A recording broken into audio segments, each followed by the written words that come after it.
Hi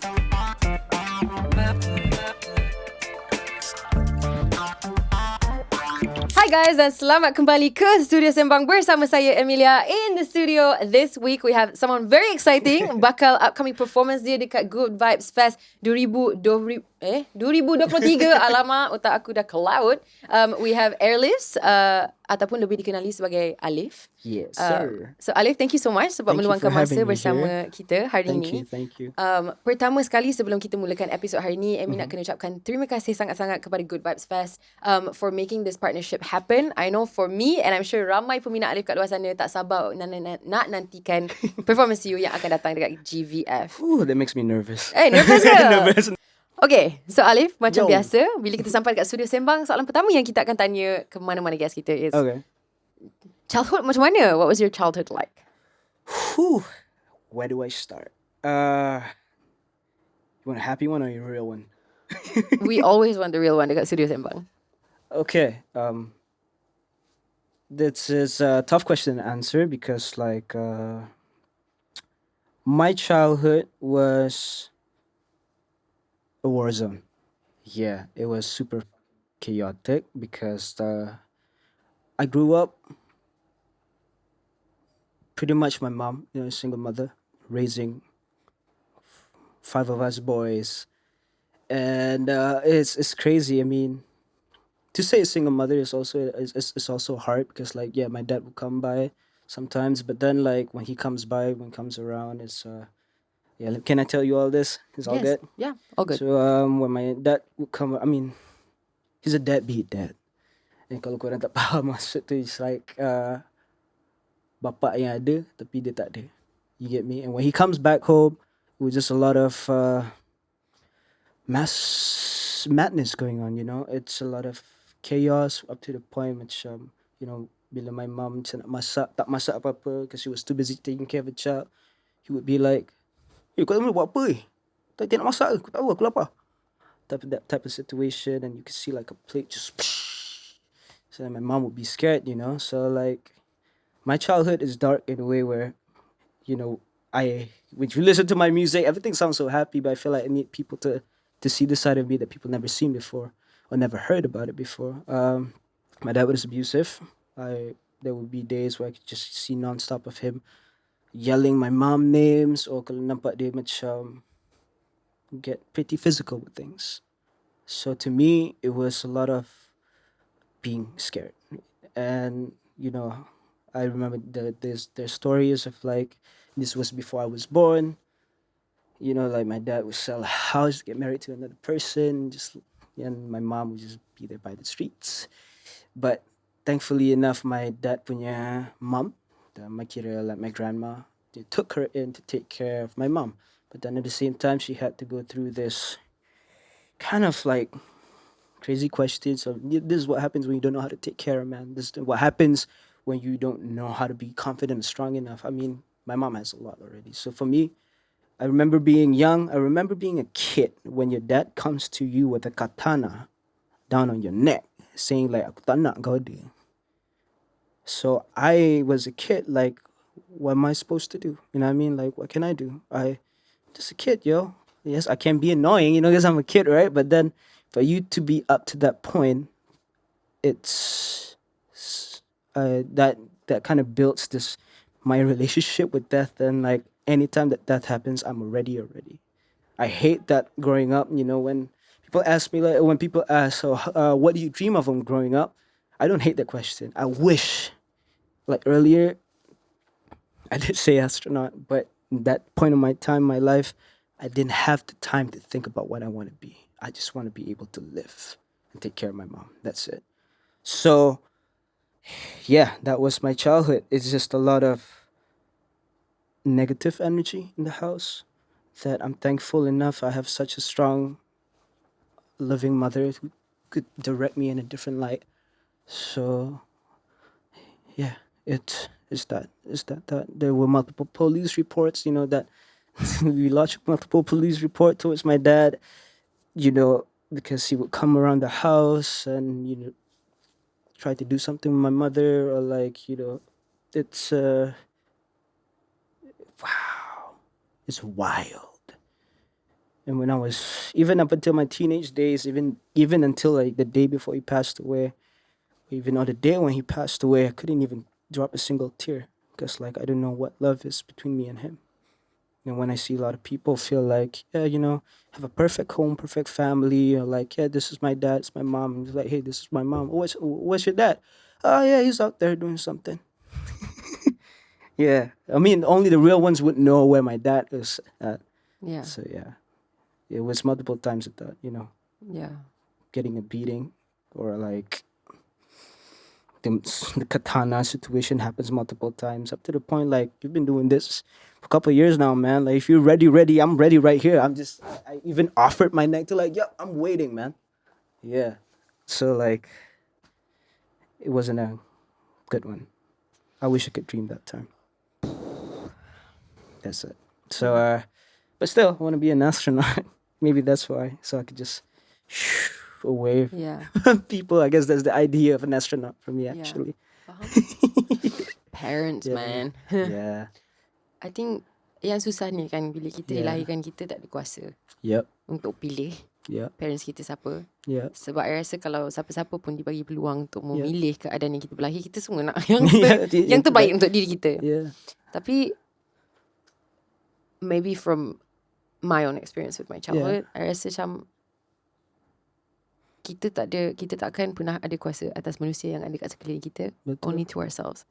That's a tough situation, man. It is a super tough situation. Yeah. It is super, super tough. And it's harder when you try to talk to someone with a perfect family. They would shout, oh, why can't you respect your dad? Because sometimes I would lash out against him because like it's normal in our family, up to the point where I grew up becoming a hot-headed person. Like every single thing would, that tiny thing that messed things up. I started to realize I'm becoming like him.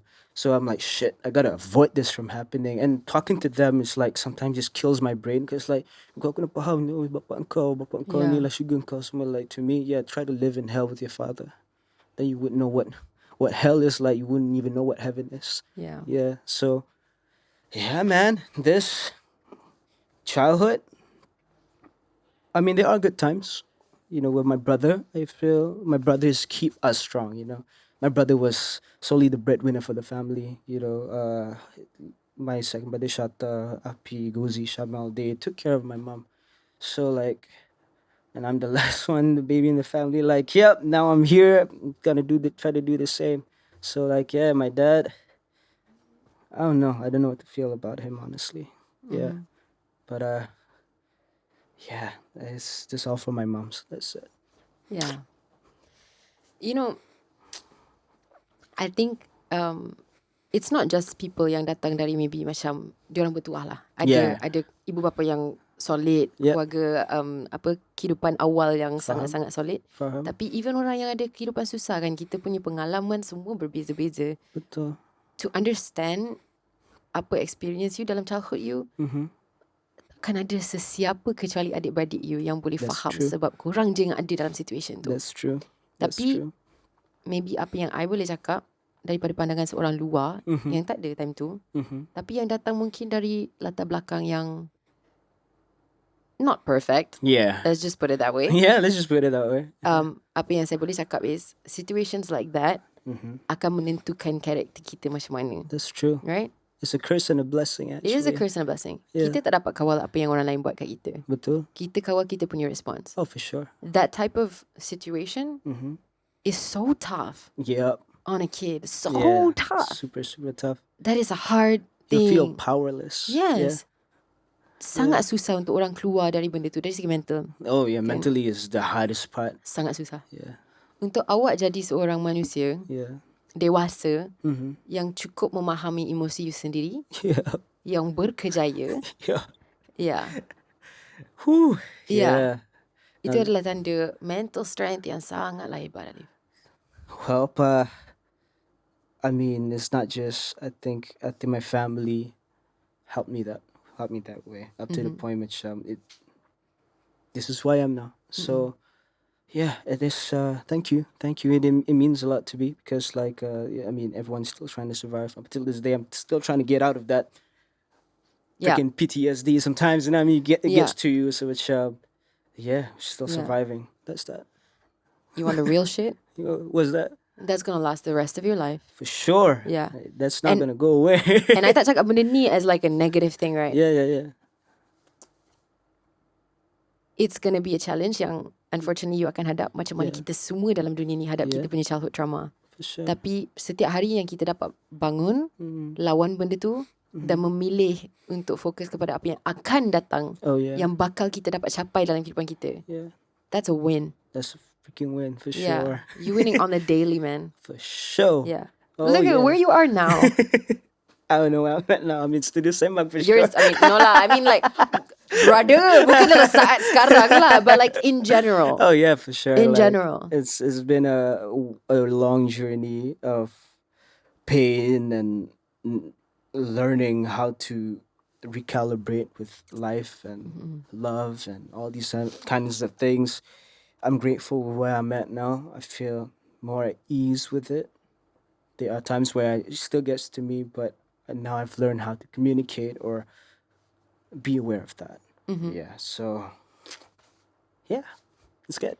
And time you membesar, was music something that played a big part in helping you macam release For sure. Music a lot of that? Music is my source of happiness. Music is my platform. Music is the place where I can express as a musician. Now, I mean, back then when I was growing up, listening to music, it's not just about, listening to music, having fun. But as a kid myself also, that was pretty much the thing that keeps me calm and my family, to see them having fun, singing along to songs. To me, that's what I view happiness as. That's what I see, what, like, in a happy home, in a happy soul in a broken home. Music keeps us going, in parts of, like, I mean, religion is also one thing lah, but like music is the only way I can see my mother's emotion or my brother in a way, because music has that power. So when I start making music, that is the thing that keeps me alive, because if it wasn't for that,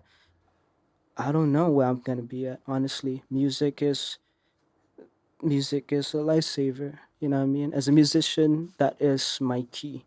So I have to make sure, not about making it, but I want to make sure that my relationship with music stays forever for what it is. Not just about like, oh yeah, what's the numbers like? What's the hits? What's the next feature? Like, that's cool, but to keep that authenticity of music and the same passion, same heart into it, that's what I've been trying to do since this day. So keep it with me till this day. So yeah. Music, that's music for me. Yeah.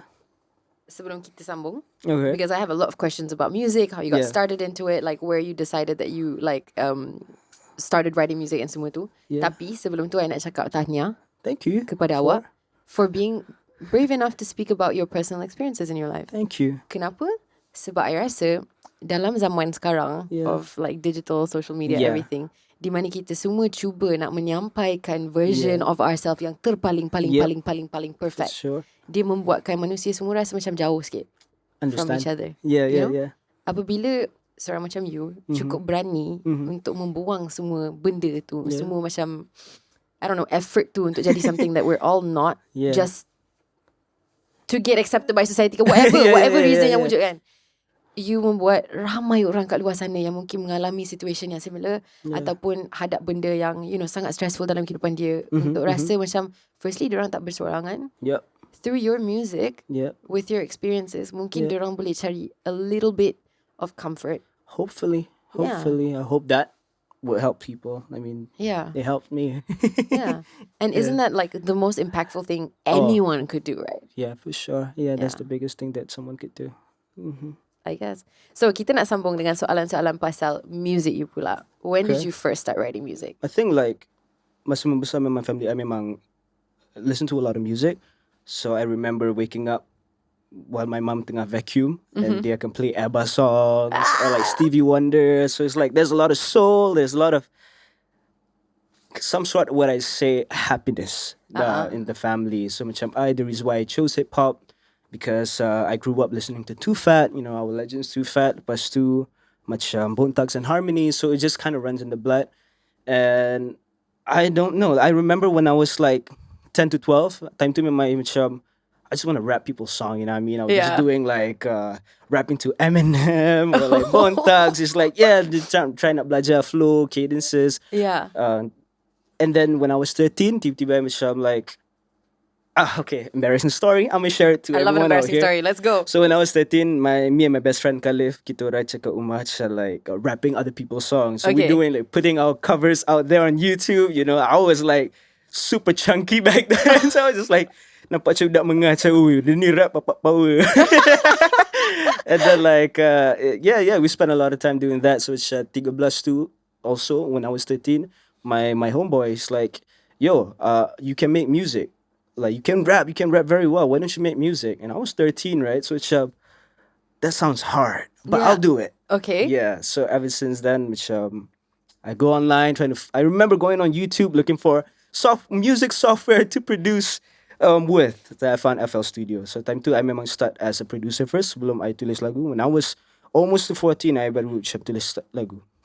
Start tulis lagu. Yeah. So Wow. yeah. I think firstly, it's so nice untuk dengar macam you had such a nice supportive friend group yang macam, Yeah. kind of bukan push you lah, tapi maybe push you a little bit and be like, hey, bro, make the music. Yeah, that's the right? thing. So because like the both of us, we really love music. I remember dengan dia lah, we went to we signed ourselves up for like school performances. Ya ke? It went so terrible. I remember one day he was playing guitar, right? And school punya speakers, they sound so bad. And the only thing you could hear on the guitar was just the bass. Oh, So we couldn't hear the no. rest of the other things, right? Alamak. And we were getting laughed at on stage, and I myself was laughing on stage. I'm like, yep, let's cut the show. I'm a bounce.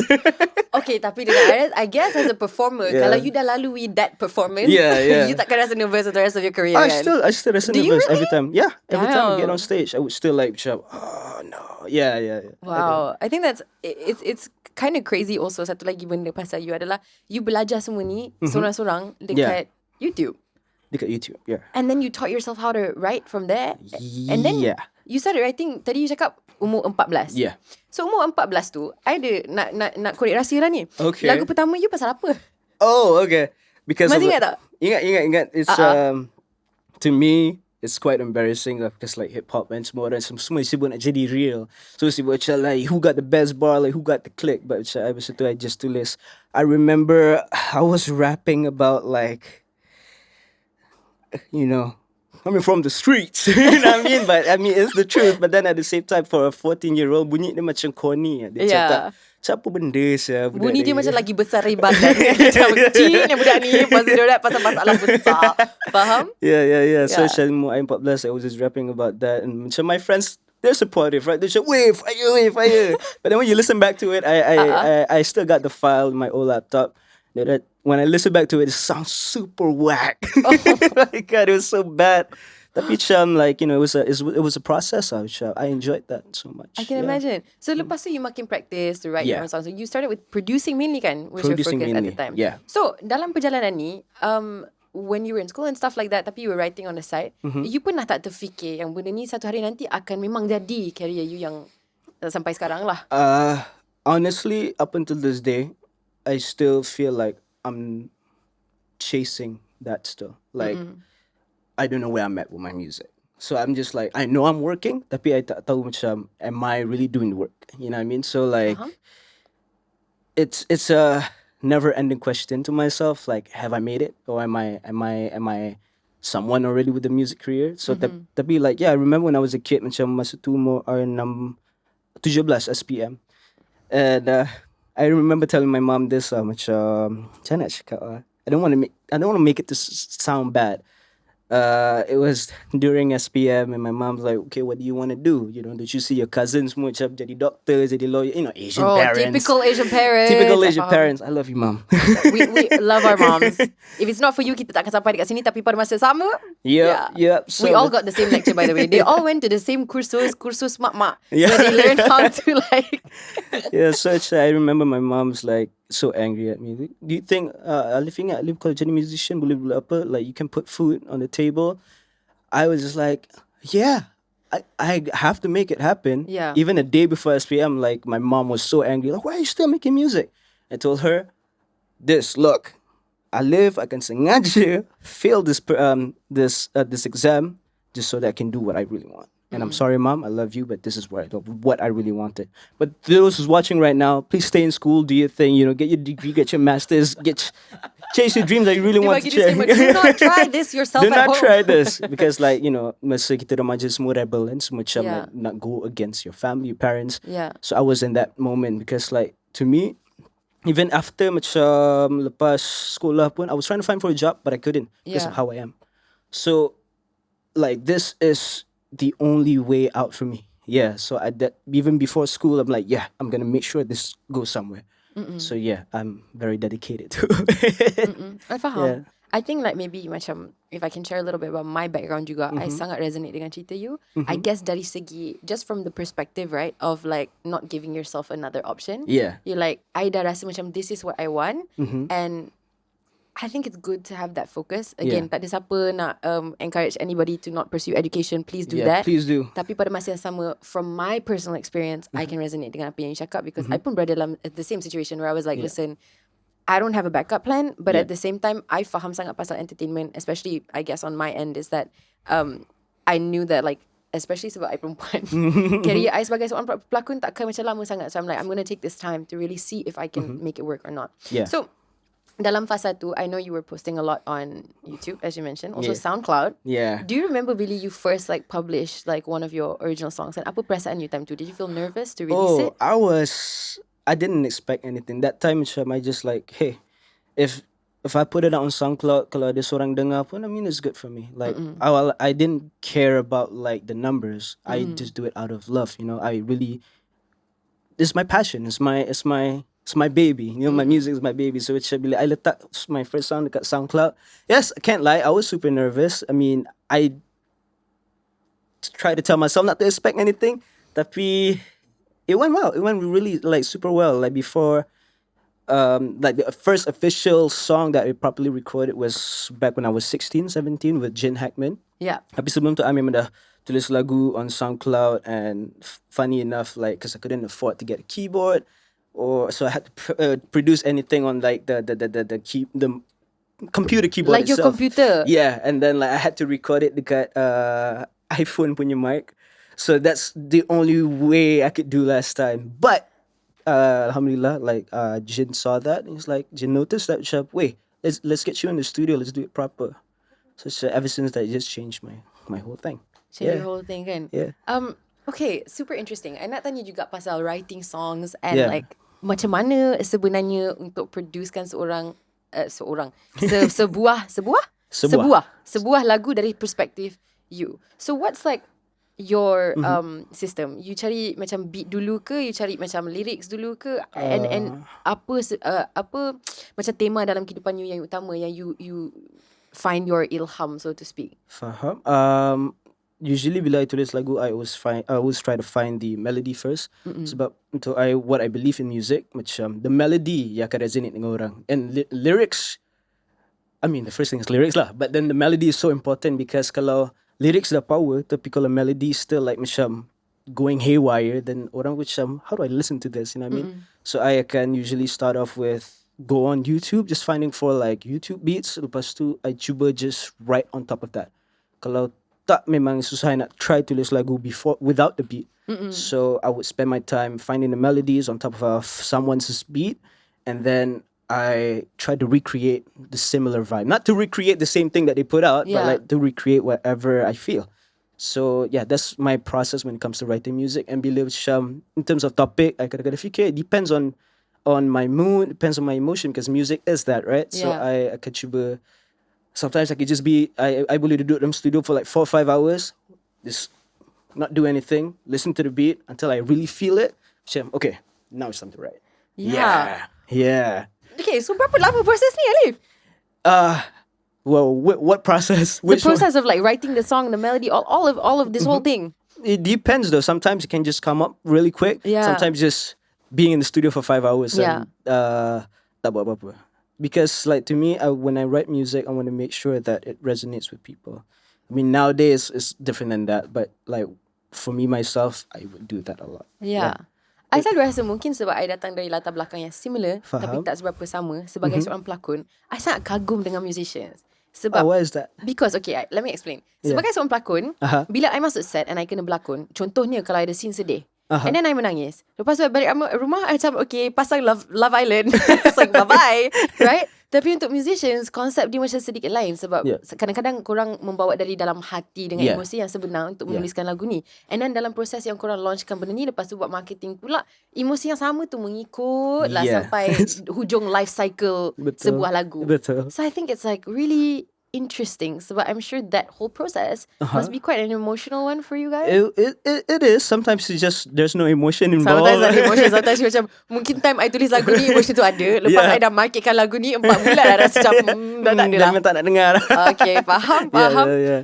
So I know 𝙏𝙃𝙄𝙎 was someone yang sangat-sangat influential dalam permulaan career you sampai sekarang. And I think also pada masa tu you started to gain a lot of traction, and then orang start macam kenal you sebagai seorang rapper and juga producer and you know musician in the scene.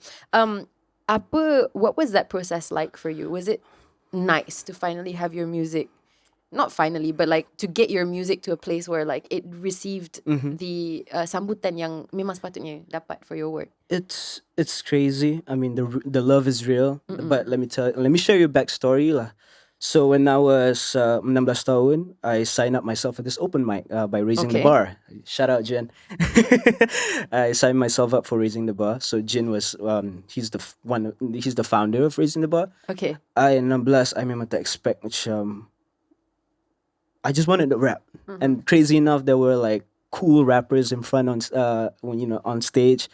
So I was nervous, macam what the am I doing? Masih nervous gila kan? Yeah. Macam nervous gila. At time tu memang I ingat I was rapping on the T.I. punya beat called Doing My Job song. So I literally wrote that the day before the open mic. So I just go there, say, okay lah, let's do it. And when I got on stage, I choked halfway. Like, then I just started freestyling. But then the best thing about it, kalau bukan pasal Jin, I wouldn't be here where I'm at now. Because the next day after that, he texted me on Facebook. Tentu semua pakai Facebook kan. Facebook, oh my god. Oh wow. And then zaman dinosaur macam saya. Faham. So like Jin terus text like, yo, let's hop in the studio man, let's get the album done. So show it to my brother, because my brother memang supportive, like, we're doing it for real. So damn, you should go for it. And I'm like, okay. Then ever since then, like my relationship dengan Jin terus sampai sekarang lah. So he gave me the opportunity. So I think dalam mana-mana entertainer punya career, there's always like there's like the first door yang buka, yang kalau benda tu tak jadi dalam career kita tak akan sampai dekat sini. And I think maybe for you that was that experience with Jin kan. And it's one of those things like it's really nice to see people yang macam masih ingat balik kepada momen yang pertama yang membuka ruang to you to have that agency and space dalam the entertainment industry dekat Malaysia, which you deserve. Yeah. So I think that's really awesome. I do have a controversial question coming up. Okay, well, that's not. So far, what's the favorite song that you've ever come up with? Oh. Can I ask a musician this? Yeah, you can. I think it's normal. Dia tak macam susah gila nak jawab sebab semua tu macam karya you got. Yeah, tapi at the same time, you have your most favorite one, right? So macam untuk I think my biggest one that I really love. Okay. Sekarang susah. Sekarang susah. Dah agak dah. Jap, let's trace back. I did this song called Freeways Freestyle. It's not released, tapi it's something that I really, really appreciate. I really pour all my heart and soul out to it. Yeah. Tapi mungkin korang dapat dengar once it's up, probably next year. So you are releasing it? I am releasing it. This is my biggest thing ever. Yeah. Wow. Yeah. So actually macam dalam proses macam bila you buat pemilihan untuk macam keluarkan lagu, how many songs do you have that you're like ada yang you boleh release tapi you belum, mesti banyak kan? Sejujurnya, like in the catalog, I actually have like around 800 songs already. Bro, so apa yang dah release sekarang itu semua macam like korang ambil lah. Yeah, tapi kebanyakan ni macam a lot of planning, like whether they should go with this album or this EP. It's just more of like dia macam kerja 9 to 5 juga. Like this is my 9 to 5. I just churn out apa yang I macam, okay, today is music day, do as many as I can, letak dulu. And then bila I rasa nak keluarkan, dan I keluarkan lah. Because like it was supposed to be more than that, but ada issue, computer problems. I lost 1,200 songs. So it was supposed to be 2,000 songs. It was supposed to be 2,000 songs, but I hilang 1,200 lagu because of like something that happened with my laptop. So that's a waste. Oh my god. I had like super good songs in there, but like okay, tapi listen. Okay, ni apa ceramah dari orang tua. Okay. Basically, laptop tu boleh ada malfunction. Tak apa. Semua sumber yang wujud kat dalam laptop tu datang dari otak you.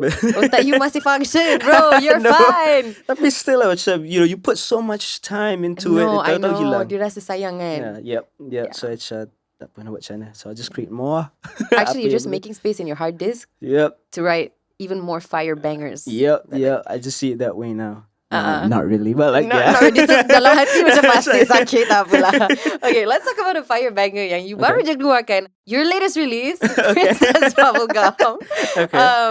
So tell us a little bit about this song. Sebab I just spent, sebelum you sampai dekat the studio, we had like a small dance party. Like I was like going through some notes for this episode. Tengah layan semua the whole studio. So like, talk to us a little bit about Princess Bubblegum. By the way, music video visuals are like, Thank you. They're great. I appreciate you for saying that because, I'll tell you all about it later. Ceritakan. Tell us about Princess Bubblegum. So Princess Bubblegum, I think, 𝙁𝙃𝙄𝙎 dengan 𝘎𝙁𝙁. So 𝘎𝙁𝙁 is a producer, also an artist. I think, macam mana nak cakap, we wanted to release something new. So 𝙁𝙃𝙄𝙎 dengan 𝘎𝙁𝙁, and we got in this connection. So Princess Bubblegum, I think I remember that one time he just sent me a few beats, you know. So it just started out from there. So I tulis lah lagu tu. I think I was scrolling down TikTok. I tengah tengok TikTok time tu, and then I nampak Princess Bubblegum. And Princess Bubblegum is a character dari Adventure Time. So I was like, when I hear the beat, I'm macam Princess Bubblegum, like okay, idea dah ada kat situ. So Princess Bubblegum is just a fun song actually. I tulis tu memang tak ada macam emosi apa-apa lah. So macam like let me just write something stupid. Yeah. So I can just like put it out there. So that's the whole process. But we ended up writing like 3 songs that we finished in one night still. So it's okay. I think it was just more of like, okay, we had fun. I think that the whole process about this song, lagu ni sebenarnya, I take love as an inspiration because of relationship between Finn and Princess Bubblegum. But I want to make it more mature because, it is a cartoon, right? Don't get me wrong. Don't take it wrongly. It's just like, I want it to make it more relatable to everyone. Yeah. So that's the whole song. Like just a love song. Okay, so I have like a really embarrassing confession. I can tell you. It's like super embarrassing, and I feel like lepas ni you akan cancel I, and so it's gonna be half the internet. Do you know where this is going? No, I have no idea. So I've never watched Adventure. Oh no! I know, I told you. No. What? Are you for real? No, I'm for Not real. even a single episode. No. Not even like a snippet of it. Yo, I'm sorry. Take this chicken though. Take the chicken and go home. Tak, I can explain. Okay. I ada alasan. Okay, no. I'm not sure alasan ni sah ke tak, tapi I have an alasan. So when I was growing up, I did love acting on TV, right? Okay. But I also did a lot of voice acting as well. So time I membesar, I banyak menghabiskan masa in a recording studio doing a lot of animations. So you memang tak dapat tengok kartun apa-apa? It's not yang I tak dapat tengok kartun. It's just that time I membesar, kartun tu dah jadi macam kerja I. So like lepas I dah voice all these animations, the last thing I want to do is go home and watch a cartoon. Actually, the last thing I want to do is go home and tengok orang berlakon. Oh my God. So this is also very embarrassing. Okay. I tak pernah tengok Titanic. No way. Yeah. I mean, Don't look at me like that. I think I can relate. Adik I kat belakang macam, I think I can relate. The only thing I remember is just I can't even remember the name of the character. like, which one? For Titanic? Yeah. You haven't watched it either? I think I only saw the part where he was drowning. I've That's it. seen like, okay, I tengok memes dia dekat Twitter. Tapi masalahnya, I've become very uncultured in the sense that Oh macam my God. 99% of like the incredible animations and movies, I actually You never. I haven't really gotten around to watching. Sebab kadang-kadang bila kita dah lepas penat kerja, I don't know how musicians do it. Yeah. Tapi I watch a lot of reality TV. But it doesn't remind me of What's your favorite reality TV? Dude, Love Island. Come on. Yeah, I know. I am basic. Out of so much. Also too hot to handle, man. No. Perfect match. Great Oh consideration. my God. Studio Sembang. Watch that one first. Shameless self promo. Tapi after I watched the Princess Bubblegum music video, back to dia it. membuatkan I rasa inspired to tengok balik Adventure Please Time. watch. No, I will. The funny thing is, which are the cartoon, right? So let me explain. 'Cause Okay. Princess Bubblegum, they sound cute, very sweet, right? Tapi actually, the character itself is a dictator. Okay. So dia macam, how do I? Okay, this is okay. I'm trying to keep it nice here. Okay. She's evil in a way. Oh. Tapi at the same time, like nice. Yeah, Ah. in that kind of situation. To Okay. which, She was shady. super shady. Shady lady. I wish I could explain to you more, but I think you should watch it yourself. Okay, I'll watch it and then I'll give you guys a review on social media, or I'll just Make like sure she gives a WhatsApp you on good the side and be like, review. bro, Princess Bubblegum's a bit twisted. Okay, so back to Princess Bubblegum. Kita tadi ada borak kat luar, and I Yeah. know you've put this out quite recently. Yeah. When I watched it, I loved it. Thank you. Macam mana dengan sambutan orang up to now, if you're comfortable to talk about it? What a break. Y'all can hear that. ASMR. ASMR. All right, let's start. This is Okay. very kind of You kita controversial. nak cakap pasal topik ni? Boleh, tak ada Okay. masalah. It's quite controversial because like sambutan, I mean the real ones, the real audience that's been listening to me since day one, they supported it. Tapi kebanyakannya because like we promoted it on TikTok, dekat Facebook and YouTube. Not a lot of people enjoyed it because like kalau you tengok the music video and you've seen it, right? It has a lot of sensual character into it. And orang biasalah we're in Malaysia, right? So orang kat sini mungkin tak dapat nak terima apa yang kita orang buat because like this is against our religion, which is can't deny. They're true. Tapi untuk I as an artist, I just wanted to create some form of art. Into I just like an expression because the whole idea for the music video sebenarnya it's tiring, when you are like this and orang akan nampak macam kesannya dia macam dia ni boleh buat lagu lah tapi ni lah anugerah Tuhan bagi. Alhamdulillah, I respect that, I take that, but at the same time we're just more of a pity party. And the reason why we chose to go in this direction where it involves sensual sexiness in a way to empower sebenarnya sebab tu orang when you go into the media, right, so selalu nampak muka macam it's always the pretty faces, it's always the handsome faces, but what about us, people like me?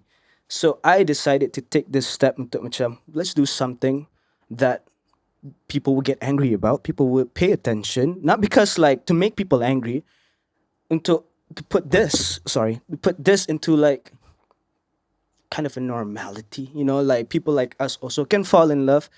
And it kind of brings back a lot of history back when I was in a relationship with someone else, and we went viral on Facebook just because that girl was dating me and of how I am. So benda tu macam inilah anugerah Tuhan. You don't say anything about that with pretty people. You just say that because of how I am. I mean, you're right, but like, yo, chill out on that. And ada setengah yang macam, dia ni mesti banyak duit, mesti like gold digger. So for me, I feel so unfair because like that lady loved me for who I am, and like it's crazy to get that. You know what I mean? It's crazy to only be seen as that, and because of me, semua orang pun affected juga. So it's not a nice feeling. And currently right now, so I'm in a relationship, and I'm not gonna. People don't know, but I'm just telling you guys this, and I never want to put her up online juga sebab like I don't want to go through that again. You know what I mean? I don't want her to go through it, so let me just go through it myself. So the whole bubblegum idea is not just about like sexiness and like sensual, like budak bapak shot sendiri. Like you can say that, tapi I want people who's like me to be okay, people like us, or people out there would understand it differently, that okay, people like me also can be sexy, people like me also can be hot or like cool in a way. So yeah, I had to put myself out, I had to sacrifice myself because originally I macam, should we do this or not, this is gonna cost like issue, tapi kalau kita tak buat benda ni, orang takkan nampak benda tu. So like I had to do it for myself and for the people out there who's like me. That's it. So that's the original plan for Princess Bubblegum. It's not just a love song. It is cringy. It's purposely written to be cringy, and also like it's just a form of expression of like wanting to be seen and heard instead of just like putting a pretty face on it. That's it. That's it. That's the whole idea. Because I am, wow. I feel like I'm lashing out. And, I'm so sorry if I'm putting this all No, out on it's you. okay. It's I a feel safe like I'm space. just so sick of the media and the industry, especially, and those media or industries watching this right now. I hope you pay attention. So like, I'm just annoyed that I'm always being seen. And whenever I go on an interview, even I write songs about love or heartbreak ataupun macam cerita pasal different things, cool things. The first question they always come up to me, so how is it like growing up for you? Like, did you enjoy? Like, I remember you getting bullied. What the is that? That's Yeah. nothing. That's got nothing to do about my love song. So it gets a bit annoying, and like even to I feel like my opportunities also are like kind of like just there because of how I am. It kind of reminds me back when I was looking for a job when I was 18, 19. I couldn't find. I remember getting kicked out of a shop just because like, oh, we don't want people like you. So like to me, benda-benda seni macam fuck. That's why I chose music. So like yeah, it's a lot of this. A lot of this. I feel like I have a lot more, but like let's keep it simple for now. Yeah. So Damn, yeah, man. Princess Bubblegum. It's not just about sex. If you guys want to know, it's more than that. Even though yeah, the lyrics might sound like that, but I just want to clarify to the people out there. It's not just about that. I was trying to be respectful enough also to write it that doesn't sound too vulgar or that doesn't sound too. I just use bubblegum as an analogy, so which every other pop song. So apa biasa ni dekat sini. And is it because of how I am? Y'all just decided to just hate on it? Sebab ada je lagu-lagu luar kat sana yang lagi bukan lagi mengarut, but like it's somewhere the same level. Tapi macam korang boleh accept, why can't you accept me? So it gets to this point juga lah. So yeah, lyrics are cringy. You're not wrong. It was purposely written like that. Yeah. Faham? Yeah. I think, right, that like shit. Yeah. Okay. So this is how I feel about it personally kan. Yeah. I rasa sangat kecewa yang kita hidup dalam zaman yang sangat tak tahulah nak cakap apa kan. It's I don't know if the right word is kecewa. I think sekarang kan kita dalam zaman digital where Yeah. everything is on social media and disebabkan social media Yeah. menjadi something yang sangat-sangat primary dalam semua orang punya career, especially dalam entertainment kan. This is our first sumber untuk connect with our audience. Yep. This has created an amazing new space untuk us for marketing, That's right? correct. Like you can use social media in a really positive, cari yang sangat healthy untuk marketkan karya kita. Yep. Tapi pada masa yang sama, there's been several downsides to this. Which is firstly, I think it's made the world a more like aesthetic driven Yeah. place. Yeah. Right? It's made the world a little bit more, macam mana nak cakap dalam bahasa Melayu, I pun tak sure, unforgiving, Yeah. superficial.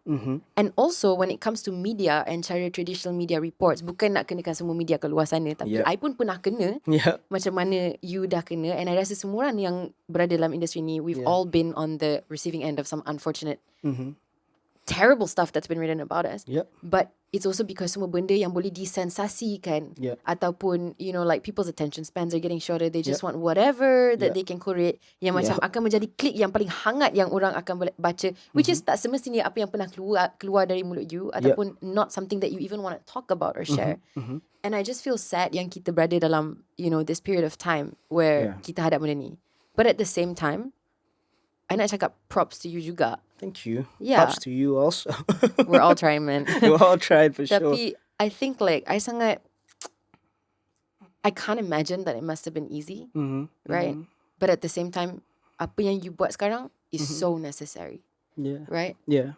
To clap back and fight back against this shit, because the reality is kita yang berada dalam entertainment industry ni, kita sepatutnya represent Yeah.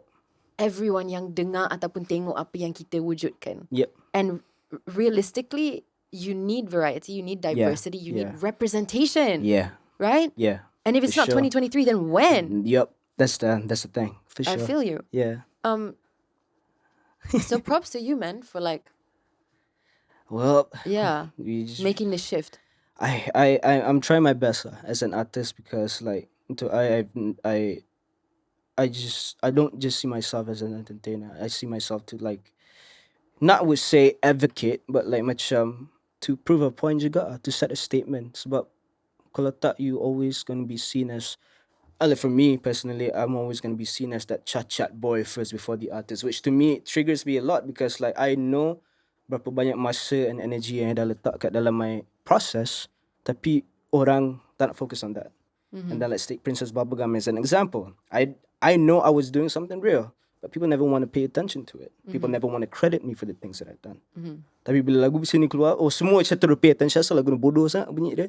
Like, well, this is the stupid song and it worked. It get people's attention. Tapi at the same time, I hope you guys paid the same attention on the songs that I've written so far before that, yang it was a lot nicer to them, could be. And they're like, real lah. Tapi what's the point, you know what I mean? So like, to me, I'm just trying to find that balance juga lah. So yeah, it gets to you sometimes, but like, you know, you just gotta keep on rolling. You just gotta keep the dice rolling for sure. Yeah. I think apa yang I really sharekan, which I know is like benda yang akan bunyi dia macam sangat stereotypical, sangat senang untuk I duduk kat sini dan cakap. Tapi at the same time, I don't know, I want to say it because I really respect what you're doing. I think apa yang I belajar di antara benda yang paling penting in my life that I learned is that like from all of my experiences yang mungkin best dan mungkin tak seberapa best, is that dalam dunia ni kita yang bertanggungjawab atas apa, bukan mencipta, because I believe in rezeki juga, tapi pada masa yang sama kita bertanggungjawab atas kualiti dan nilai kita sebagai seorang manusia. Kualiti kita terhadap karya kita. Dan also terhadap peluang kita juga. Because whilst I believe in rezeki, I think rezeki is very much real. I rasa kalau kita tak prepare diri kita untuk rezeki itu sampai dekat kita, kita akan boleh menggunakan rezeki itu dengan cara yang paling baik. Ataupun rezeki itu mungkin kita tak bersedia and benda tu takkan jadi macam mana kita expect. So I think like everyone who has ever said apa-apa yang negatif pasal you, anyone yang pernah menggunakan you dengan cara yang tak betul ke apa, the best thing that you are doing to shut them up is focusing on your karya, which as long as you keep on doing that, man, it's gonna outlive all of these people. For sure. Like, to me, we're like, I guess it's something that, what you said is true. It's to me, as long as we know what we're doing, I think that's great enough already. I'm at the point right now which I'm if people don't like it, if people like it, people like it, I'm grateful for it. That's cool. Like, it is what it is. I'm trying to live my own way. I'm trying to survive, because orang macam fikir, buat lagu, like acting, senang macam tu je. Like, nah, there's a banyak gila proses yang orang tak nampak, to for us to get to that point. So macam, I just, as much as I try to mute it gets you, but like, it's just putting your skaters on and just keep on rolling, you know what I mean? The mental tenacity yang kita kena ada untuk berada dalam industri kan. It's crazy. Tapi ada something fun to share with you, okay? So I think this is cute sebab actually I kenal you dah lama, even though kita tak pernah jumpa, because I saw one of your songs online and I was like, siapa ni? Because I don't really, no offense to anybody, I tak seberapa mengikut like the local scenes, everyday like new stuff that's happening in the music industry. Mungkin sebab saya bukan seorang musician, so sometimes benda ni sampai dekat alam. But I think I saw you first online macam 2 tahun lepas ke apa, and I'm not a musician, tapi ada ramai kawan musician. Do not ask me who. But I was with one of my friends. I'm never going to tell you who. But I was with one of my friends and they're a musician and they were like, yeah, this is Airliftz. He's dope, man. His sound is sick. And that was the first time that I ever had a conversation dengan siapa-siapa pasal you. Oh, dope. Yeah. And they said you're really talented, really You're gossiping sick. about me.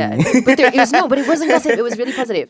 Semalam, I had a friend of mine who's another musician in my house and she was there. And dia tanya I, besok Studio Sembang guest siapa? And so I was like, Airliftz. And then we put on, and she was like, we didn't put on some music. She was like, oh my God, wait, watch this right now. And then she put on Honest. Okay. Right? And then we sat through, like, we watched a lot of your music videos yesterday. No, dead serious. And she was like, he's so dope, man. So I hope macam dalam apa-apa proses yang you hadap, you always remember that, like, for anyone who has, and I'm not sure she's ever met you. But I think like ages ago, the first friend I spoke to you about, and I've heard from so many people about you before, and it's always been positive.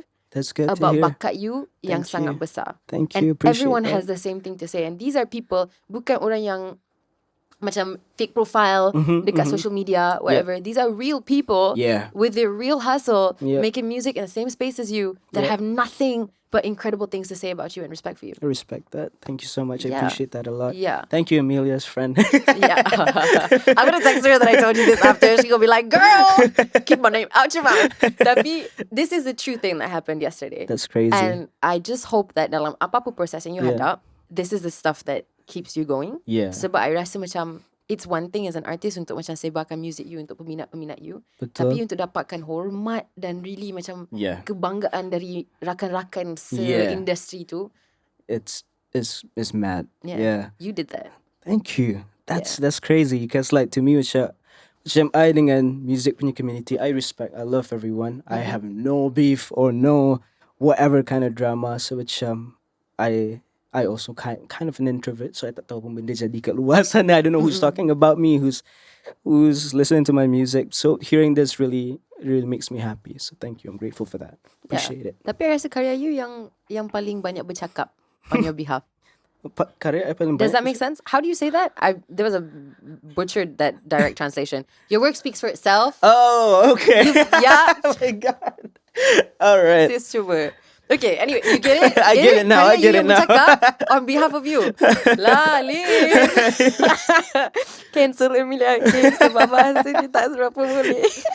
Okay, so my next question to you. Sebagai seorang musician yang bekerja dekat Malaysia, in our music scene, which kadang-kadang kita kena menunggu sedikit lama lah dekat Malaysia untuk kita sampai and accept new genres and stuff like that. And I know hip hop tu pun macam it's a new thing kind of that's like really picking up and orang suka. Not so new, within the last decade or so. Within the last decade, betul. Apa yang you nampak sebagai seorang yang memang sebahagian entertainment industry kat sini, and apa harapan you like for the Malaysian music scene? Okay. To be really honest, I'm grateful to see where the scene is now, especially for hip hop music. Sebab bila orang tengah hip hop macam apa lagu dia macam ni, asal lirik dan macam ni. But right now is the face of Malaysian or literally the international punya thing. Hip hop is pop now, you know what I mean? Yeah. Everything has hip hop essence to it.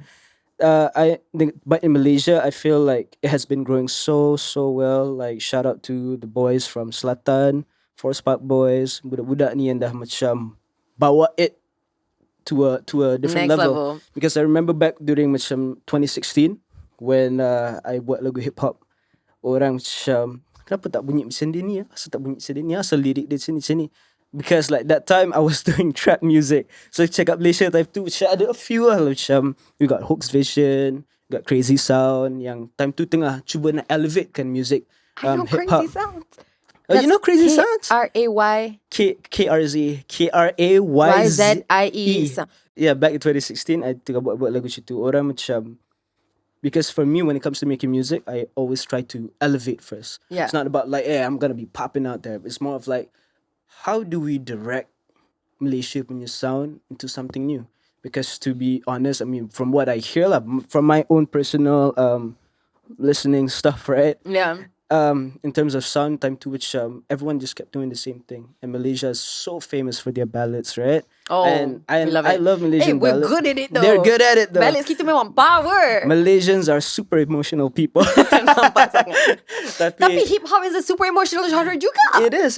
So tapi type 2 which you know, I don't want to drop names and I don't want to get it in the wrong way lah. But you know, time 2 which kat Malaysia, the only people that you can see like orang boleh dengar was like 𝙁𝙁𝙁𝙁, Sunawan or Ultimate. There's one more name but I don't want to say it, takut sebab apa jadi. in a respectful way, okay? In a respectful way. At type 2, all the youngins macam they're doing it but they're not there. So I was like, okay, let's take this challenge to do something as good as them, you know, or something as cool as them, you know what I mean? So I took the opportunity to do something different. And that during that time also, bila I release lagu tu, orang macam mostly positive reviews, tapi ada yang macam bunyi tak real apa lagu sekarang mengarut macam ni. So like to hear where trap is now, I mean on the behalf of like the Malaysian producers who did trap back in 2016, we are happy to see where it is now, you know, dengan Forest Park Boys, Chronicles, or God and his whole crew, Selatan or Saisa, doing all of this stuff which is what we wished for the last time. So Yeah. to see them doing it like big now is like, yes, this is what we've been trying to do, and Yeah. you guys got it on lock. And all I gotta say, I'm just so happy for the industry right now lah. Orang sekarang lagi menerima, orang kata. Yeah. Tapi that whole thing is a process kan. The whole And thing is a process lah. it's tough, especially with like I'm sure a genre yang Yeah. mungkin Malaysia tak seberapa Yeah. bersedia untuk dengar mungkin time tu. Yeah. Right? Yep. Tapi kalau you guys tak buat macam groundwork tu Yeah. untuk really macam start the movement, bila orang first akan rasa macam apa ni? Yeah. Questionkan semua benda Yeah. sekala kan. Tapi kalau benda tu tak jadi, Yeah. dia tak akan membuka ruang untuk orang sekarang yang akan menambahkan genre tu sampai dekat satu tahap di mana orang familiar dengan bunyi macam tu. Yep, yep, Kan? yep. So it's a work in progress and like kudos to you. Thank Right, you. for I mean, that it's just something as a producer juga lah, Yeah. because bila I dalam studio, I remember when I was working with my friends from Singapore, his name is Fox. Apa yang dia notice, macam, your Malaysian music still sound like this. I'm like, what do you mean? Y'all sound like 4 years behind. I'm like, oh, that's not a good take, right? Yeah. Tapi untuk I macam, okay, I'll take that as a challenge. Okay, and I sat down with him to be like, okay, how do we make it better? Yeah. Yeah, so I want to be able to represent that from Malaysia. So yeah, let's do it. So we started working on. That's how we got Bagel EP. So in terms of that sound, macam lagu Appreciate, lagu Bagel, semua tu type tu, macam to people it's like that's super fresh. We never knew like we Malaysians could do this, but Yeah. also with the help of my friend from Singapore, because Yeah. he noticed that things, right? Yeah. So it's been elevating since Yeah. like from how we really tried to do this, and now people are really doing it. So Yeah. that's I'm so grateful for that. Yeah. Yeah, it's nice. Yeah. Okay, speaking about the Malaysian entertainment scene, my Mm-hmm. next question is about performing on stage.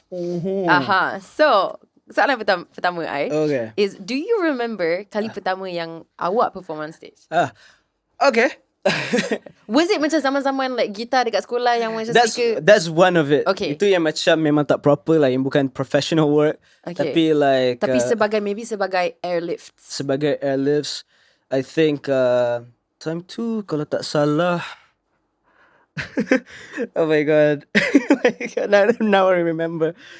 This is a juicy story. It was Smashing Weekends Okay. with Pasal and Mota. Okay. And I tried to baru habis sekolah. So they contacted me, Julian 𝙁𝙃𝙄𝙎. They're like, yo, we want you to perform. So weh gila. And that was my first show, outside of hundreds of people. Memang rap je kat atas tu, and memang nervous lah kan. Mulut pun terbelit-belit macam, alamak, betul ke tak? Tapi yeah, it was a crazy experience. And I remember there was this event, my homie Ajin did something for Mercedes. Tapi yang kelakar dia kan, we did it at 𝘾𝙍𝙀𝙊𝘀. Okay. And rapper line up memang semua power. We got Yeah. all these big names on it. The audience itself was ourselves. Ya ke? Serius ah? I'm not lying. That was not a single audience. Maybe it could be a marketing issue. Tapi I ingat I perform depan tu memang rapper-rapper je. Lepas dia perform, dia pula tengok. Lepas dia perform, dia pula tengok. Actually, that sounds like a really dope It's a really dope show. collaborative space, man. The thing is, it just felt like a rap battle. Semua orang macam, wow, style. Okay, kau dengar lagu aku. Macam, oh, style. It's just semua orang jadi like super supportive. And I really, really cherish that show because like, I baru buat music juga, and to be able to share the same stage with them, Yeah. it's crazy. And Jin invited me for that show to just perform one song to introduce me to these people, but it's just the rappers, there's no audience. Dia jadi macam malam yang sangat intimate. Yeah. So memang awkward, but at the same time it's like super cool. Yeah. Yeah. Tapi I think that's kind of like a nice introduction to it, no? Yeah. Yeah kan? Sebab Yeah. at least macam, was this your first time meeting a lot of the people who were there? Oh yeah. Okay lah, then- So I to be able to like show my talent also, Yeah. come back up, went down off stage. And dia Tapi orang macam, sebenarnya kan "Weh, macam style." pressure juga sebab diorang semua duduk dan tengok That's kan? the thing. Oh yeah, Dia silap macam semua tu jadi macam juri. So macam betul ke tak? Okay, I gotta Alamak. do my best to do this thing. Scary, Yeah, nervous, scary. 100%. Yeah. Okay, so dalam banyak-banyak, I guess, pengalaman Yeah. of berdiri kat atas pentas dan perform kat atas pentas, what, besides this, which is like pengalaman pertama kan, sebagai Airliftz, Yeah. apa pengalaman yang paling awak tak boleh lupakan dari segi macam paling special, memorable dari segi dengan your fans ke, something happened that, like, what was the craziest performance yang awak boleh ingat for any reason? Wow, there are plenty. Should I just tell you one? I mean, we got time. Okay, there's a few. Okay, let's go. So, performance paling gila pada buat, I think it was I gotta say Good Vibes. There you go. I remember setahun sebelum tu I pergi sana dengan my friend. I told him like, weh, mesti cool lah kalau aku dapat perform tahun depan. And you know, it was just a saying, right? You manifested it. I manifested it, sure. and it happened next year. Like Jin texted me, "Yo, you're performing for Good Vibes." I'm like, "No way!" And the craziest thing is, even before that Good Vibes show, I was already like on an Asia tour dengan Zamira and 𝙁𝙊𝙇𝙊𝙀. We went to China, Macau, Thailand, Singapore. I think those were so cool. That was the craziest time of my life, to be able to not just do it by myself, but like with my friends too, just traveling around the world, like performing in front of some places ada 10 orang, some places ada 100 orang. Tapi that 10 people gave like 100 people energy, and 100 people gave like 1,000 people energy. And you know, it's crazy to see people hearing our songs, but kita orang berlainan bahasa, tapi diorang still macam, yeah, this is dope, this is sick. I don't know what you're saying, but like it's dope. But like, yeah. And it's crazy. I think those were the craziest days of my life, and being able to open for Anderson Park and going on tour with 𝙁𝙃𝙄𝙎. So benda ni semua macam, those were the craziest time for me. Yeah, I can imagine. I rasa bila orang rasa macam diorang, siapa-siapa yang kat luar sana yang ada impian untuk jadi seorang, you know, musician, performer, rapper, hip hop, whatever. This is the dream, kan? This is the dream. Bila you bercakap pasal cerita ni, I pun rasa macam tu impian I juga. I'm like, yes, I want to travel the world with my friends and perform something that I love, that I wrote. You know? Have you ever thought of like stepping out of Malaysia? Oh, no. I meant like it's the dream when I hear you talk about it. Okay. No. I'm just asking. Have I ever thought about what? Like going overseas, out of Malaysia? Overseas and then do something So, about fun story. I lived in LA for 2 years. Oh, wow. That's dope. Okay. What's that face? I mean, it is dope. I think like something I belajar dari experience too. Sorry. No, it's fine. We're all going to get into so much trouble dengan kita punya soundman Euwyn sebab kita selalu sentuh mic. When I lived there, I think like something that was very eye-opening for me, I wanted to be an actor sejak I kecil lagi. Okay. Bila I duduk kat sana, I rasa macam peluang dekat sana sedikit susah untuk I sebab I datang dari Malaysia.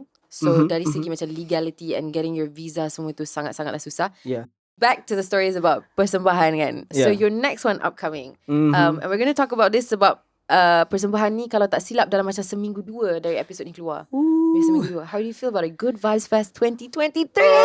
First things first, thank you again, Good Vibes, for having me on stage again. And Alhamdulillah, it's a rizki, but this time I want to share it with a lot of people, not just me again. Because it's crazy though, saya bagi tahu you tadi earlier. So 2017 I performed for Good Vibes before. Tapi sekarang like we're back into it. But I'm just excited to begin with. I'm super excited, super nervous because this time we're working with a bigger team. Back in 2017 I performed with the DJ. Tapi sekarang I bawa kawan-kawan I yang dari Penang, 𝙂𝙃𝙃, untuk perform sekali dengan I. So they're gonna be like, we're gonna be together as a team. It's not just 𝙁𝙊𝙇. I mean, yes, the poster is just 𝙁𝙊𝙇, but to me, I see it as a whole. So dari segi band, visual artist, sound engineer, I bawa kawan-kawan I rasa macam they got the potential. I want them to be seen. So like, I want them to be heard. So it's not just me. So I want to be able to do that. That's nice. And it's crazy enough, one of the homeboys from Hong Kong would tiba-tiba macam call like, yo, we got a friend, like we're gonna take a photo. Like, you know, they did something with Rolling Loud. Like, can we do it? I'm like, why not? You know, let's share this whole thing with everyone, right? So I'm happy that I dapat macam perform for this show, not just because it's a show or it's a festival, but it's more than that. It's helping each other up and pulling each other out there. That's it. So grateful. I'm so grateful. That's what I feel. I'm so happy. I'm so excited. Yeah, I'm excited too. Okay, kita semua akan ada. The whole Studio Sembang team is going to be on it. It's like, yeah, brothers. Okay, so persiapan you untuk Good Vibes berapa lama? Nak ikutkan sebenarnya dah masuk 2 bulan. 2 bulan so, lagi 2 minggu nanti 2 bulan setengah. Nice. I mean, kalau dah masuk July dan 3 bulan lah sebenarnya. Yeah. Oh my god. Memang this time memang kita orang bagi detail to Yeah. not just about like performing our songs in Chow. I Yeah. nak bagi the whole storyline. Yeah. So it takes a long time, in Yeah. terms of like rearranging balik lagu-lagu ni and put, working on the visuals, semua benda tu, it takes a long time lah. So yeah. Yeah. But it's gonna be worth it, I bet. Hopefully. Yeah. I hope like, doesn't rain so heavy. I can't do the show. Hopefully dia tak hujan langsung lah. Rambut ni tak boleh kena basah, okay, merah, okay. Oh, it's gonna be scary. I think it's gonna be fun. I'm sure it's a lot of nerves and Oh, stuff. yeah. Tapi apa-apa pun, I'm sure you got this. Hopefully. You see that skirt Oh, dia in dah my start toe? Nervous. Belum lagi kat sana dah nervous gila dah. But like yeah. Faham. I'm excited. Okay, speaking about good vibes real quick, Yeah. I guess like it's a big stage. It right? is. It's a big stage It's to a perform super on. big stage. Yeah. As a musician dekat Malaysia, kenapa dia penting untuk kita ada contohnya Good Vibes Festival, which is a very, very big stage. A festival yang memang Malaysian, lahir dekat sini for Malaysians, untuk expose kita orang dekat lagu-lagu bukan saja like local, tapi antarabangsa juga, and put everyone on that same stage together. Yeah. How important is that? It's super important. I mean, to us macam for Malaysians, right? And to I memang rasa bangga for to have this platform to be able to perform on or be on the same stage dengan international act. Because untuk kita orang, I as an artist juga, this is an opportunity untuk all of our local acts to be out there lah. Not just for the international acts, because we, as much there's international acts, we're pretty much the same. We're all musicians, we're all artists. Cuma whether they're local or international. So with Good Vibes, to be able to put local acts into this is something that people should pay attention. I think like it's something super huge for all of us. So yeah, it's important. Speaking of international acts, Yeah. into Airliftz, you are an international act, okay? Am I? Yes. My next question is about what's next for you and what's your next 1 year plan. Tapi sebelum ni kita ada borak-borak sikit lah, sembang-sembang sikit sebelum studio Sembang bermula. And I heard that you just got back Yeah. from shooting Yeah. an insane documentary yang bakal nak keluar bila September. I know kita tak boleh sentuh sangat pasal benda tu because it's like top PNC Yeah. and you akan announcekan kejap lagi. Just like a gun in my head right now, like don't say anything more than that. Tapi like that's international, man. That's just crazy. Yes. Memang gila babi. Yeah. How do you feel about that? You must be so excited. I feel so happy that happens. Sebab I tak sangka tiba-tiba rantai email macam no way ni korang tu. So like it just became like a real thing, I chat Shaya, we went there and we did the whole documentary and it's going to be international and it's crazy. And I wish kalau korang Malaysia sana like get to watch that, something that's not just for me but for all of us, for my mom especially, that I'm here, mom. That's that. Yeah. Yeah, it's I sangat bangga. thank you. Yeah. Thank you. Tapi tu lah, nervous Yeah. kak. You dah process tak benda tu? Is it still like a pinch me? I think you probably have to tengok dulu baru you akan rasa macam benda ni real Benda ni Yeah. Sebab bila I kat sana macam rasa normal. So okay, I buat kerja, I do the documentary, jalan pergi sana pergi sini. Tapi lepas dah balik tu macam, was that even real? Yeah. Like, did I just do that? Yeah. It's crazy that I got my mom to be a part of it. Yeah. That's so nice. And to her is a lifelong dream, to be able to go there. I'm not gonna say anywhere. And I got to share that with her. So and she get to see every moment of it. So that means a lot more to me. Tahniah atas Thank you. pencapaian yang sangat besar dan mengharumkan nama Malaysia Thank di you. peringkat antarabangsa. Thank you. I love to see it. So what's next for you? This is the last question for us untuk segmen pertama, but what's next for you? What's next for me? At least dalam tempoh setahun yang akan datang ah. Kalau sebulan. Oh, kalau sebulan pun okay. Okay. Kita terima je lah apa yang kita dapat dekat sini. Dalam masa sebulan atau in the next few months, I akan release lagi lagu baru. But next year, insyaAllah, kalau ada the right time and the right energy, the album's gonna be out after 7 to 8 years. So this is gonna be the official Airliftz album. Yeah, I sekarang sendiri tengah produce and write, but I'm gonna have other people to be on it. So korang boleh, be on standby. Just see how it goes. That's that. that's my next year plan, and also getting a new car. Ah! I have to tell that because my Myvi has been breaking down way too many times. Oh my god, Myvi king of the road. My God. Oh dude, Yeah. my Myvi Oh. saved my life many times. Oh dang. Yeah, Okay. like I that got the vehicle total is opposite. on my mind. Toy, brother, knock on wood. Okay. Okay. Yeah, I love how you threw some like there's a professional apa yang akan datang dalam bulan yang was it bulan ke tahun? Bulan dan tahun. Bulan dan tahun, and also personal pun ada pasal kereta. Thank you so much. Okay, so Thank you. speaking of sharing stuff like your album that's gonna be coming out Yeah. in the upcoming year. Yeah. This is the next part of our episode. Dan setiap minggu basically there's a fan base question. So kita Oh, akan yeah. pilih from our fan base selection. Dan Okay. kita akan tanyakan soalan tu kepada guest. Sebab kadang-kadang soalan ni pun Amy tak rasa Amy cukup boleh. Sorry lah, I need help. Interesting. Yes. So Okay. the fan base question for today, I'm gonna read it to you. Hello guys. Actually, I'm malu nak tanya my friends, so I just asked Korang instead. That's a great way to start the question because it's gonna be really interesting. I am a guy and I like this girl so much. Yeah. Tapi setiap kali kita orang keluar, she never offers to split the bills. And I saja yang pay for it all. Is it weird for me to feel bothered by it, or am I just supposed to bayar everything just because I am a guy?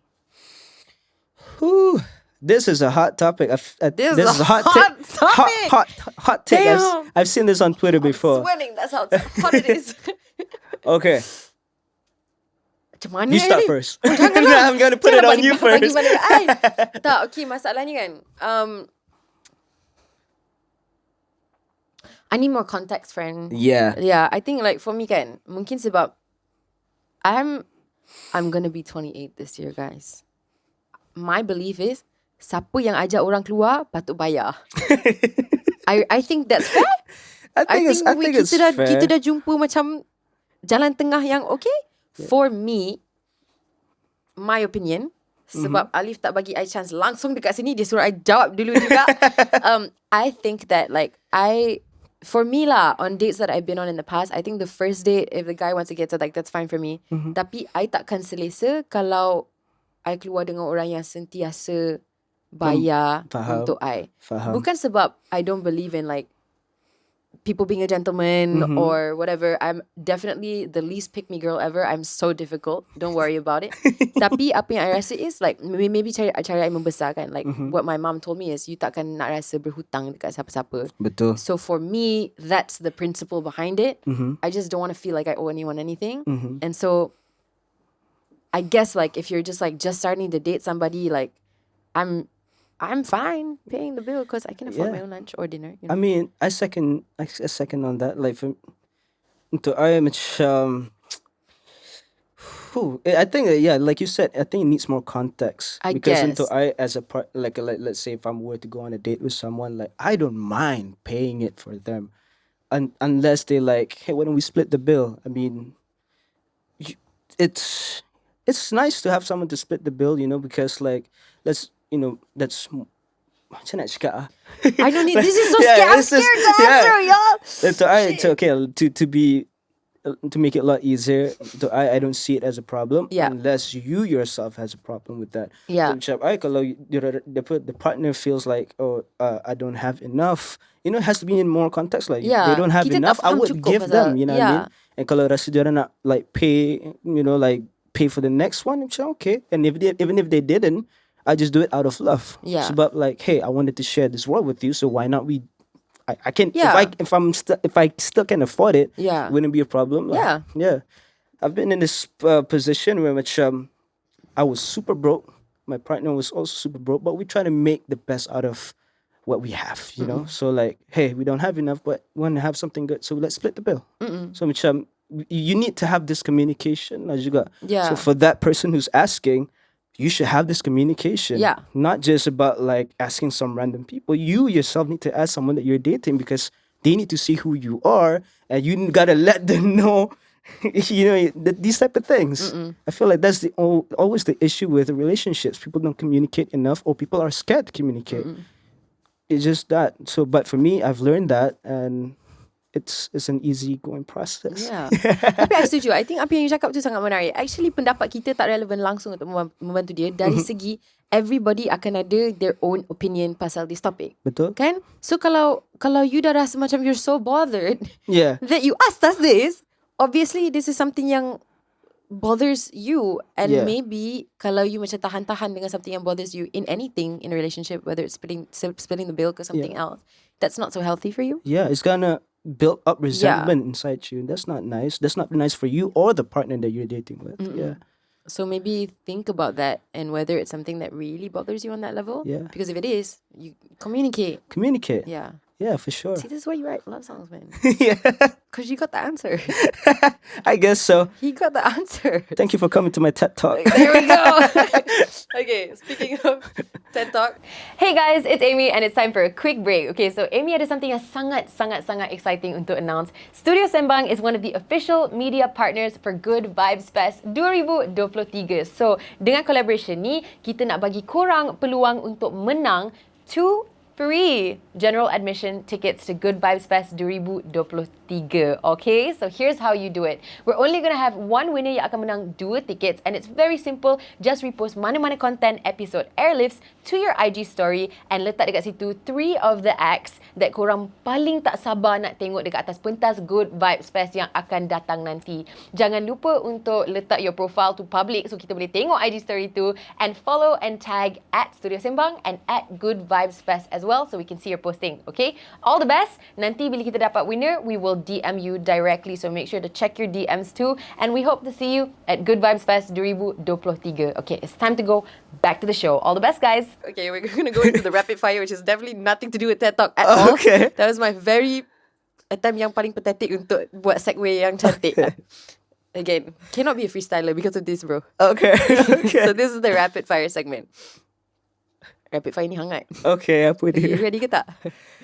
I cuba untuk ready. You Okay. cuba untuk ready. Cuba. Okay. So the first question. If you could perform Yeah. anywhere in the world, Yeah. where would it be? Country. Honestly, a country.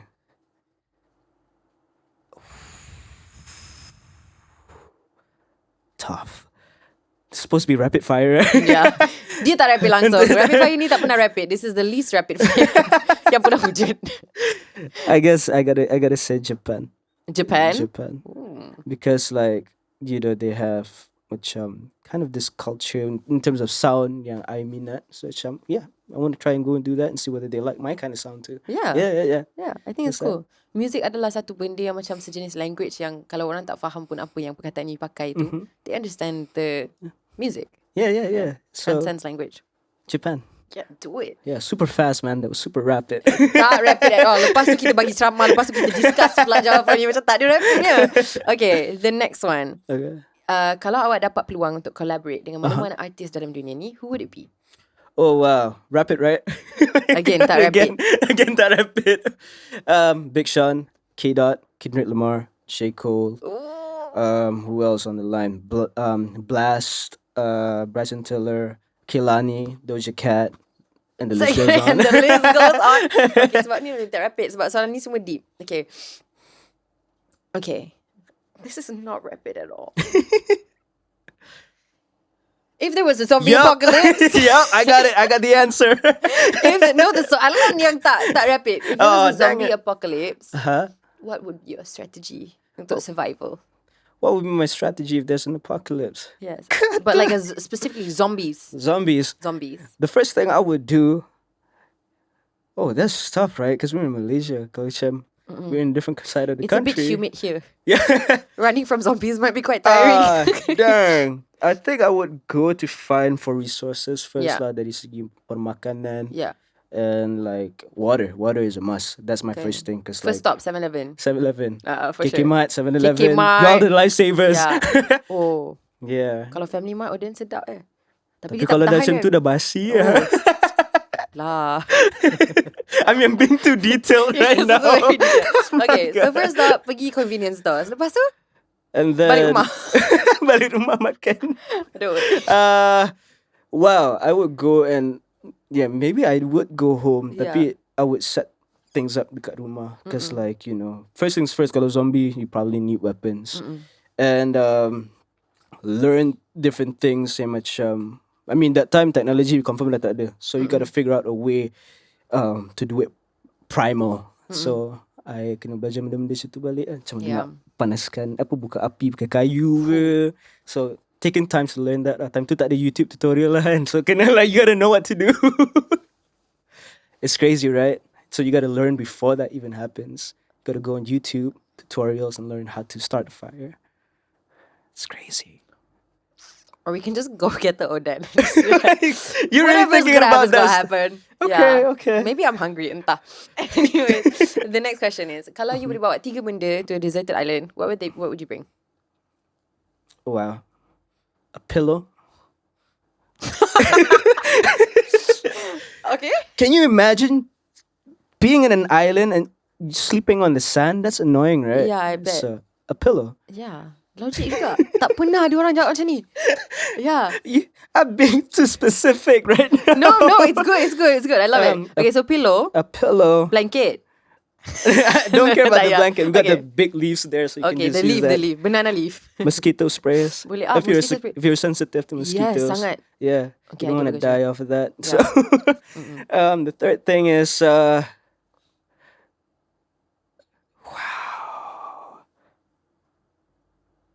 a cookbook. Brother, tolonglah. Let's say for someone like me, right, macam tak tahu masak, imagine just opening up a book macam chef Wan ni buku ke apa-apa. Cara-cara nak masak ikan, sambal ke apa dalam tu ada cili, ada ikan pari. Macam you nak dapat bahan dari mana? Masalahnya, it's a deserted island. It's a deserted island. Confirm ada jungle apa-apa juga, like a forest and an island. Or is it just straight up sand? I don't know. I never thought about that. Yeah. Have you played The Sims before? Yeah, that's how I know. That's how I know. Yeah. No, but I was thinking, macam kalau you bawa cookbook tu, tiba-tiba dia cakap, okay, you need like, 40 grams of turmeric. And then I'm pretty sure we're in Malaysia. We probably have that plant somewhere. I don't know. I don't cook either. Oh my god. Tak apa. I akan bawa a ship and captain. So you can... So you can get like a ship or a captain? I don't know, man. Oh, okay. Then I should have said like something else too. Like bawa the telecom pole, bawa Netflix. Terlalu detail dah. Okay. Next rapid fire question. Okay. Kalau you boleh perform untuk anyone dalam dunia ni, who would you want to perform for? Who would I want to perform for? Wow. Whew. I think my mom would be enough. Because like, if there's no one else in this world, my mom would mean a lot more to me. So just for her to see me do it, it's great. Oh, that's a nice one to end on. We got one left for you though, which is everybody's favorite rapid fire question. It's gotten to a point kalau I tak tanya rapid fire question ni, I akan kena marah. So here goes. What's your favorite joke? There's this one on America's Got Talent. Are you guys doing all right? No, you all left. Every time I see that clip, I'm just like, what the hell is happening? Okay. No, I loved it because now I have the whole thing in my head, just like, yo, that is so bad, but like, I like it. I like that joke. So you like dad jokes? I love that joke. I'm here for it. We're a gang. Dope. Firstly.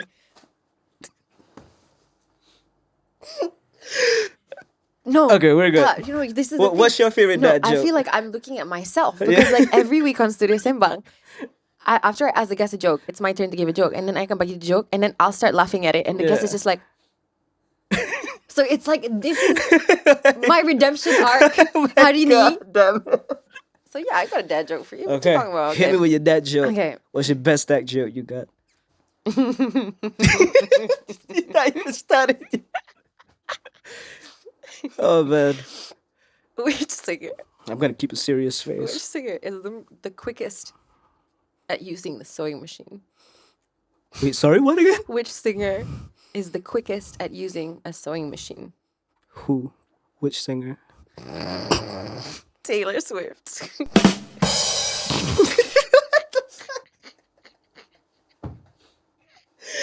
That was so bad, dude. It took me a while to register. I'm like, oh. I'm gonna cry. Hit me with more. Okay. I like to hear it. What is a Jedi's favorite way of singing? What is that? Yodeling.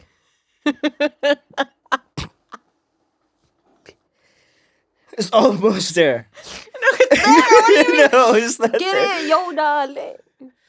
Maybe because I'm a musician, I feel like, okay. Okay, I got one more. Sebab music Okay. tu. Ni bahasa Melayu. Extra points. Lembu kalau menyanyi, orang panggil apa? Apa sih? Dia tak start lagi dah gelak. Musician.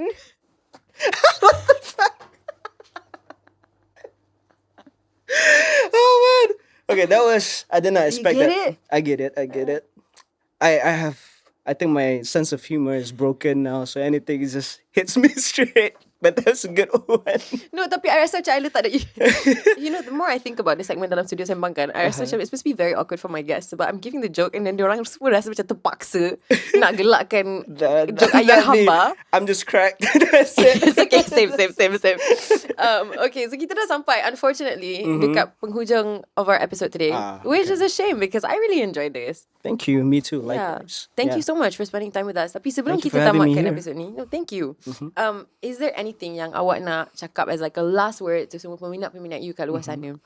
Well, to all the listeners out there, to all the fans, it's so hard for me to say that word. It makes me feel like Uncomfy? yeah, but Yeah. to all my day ones who's been supporting me there, here.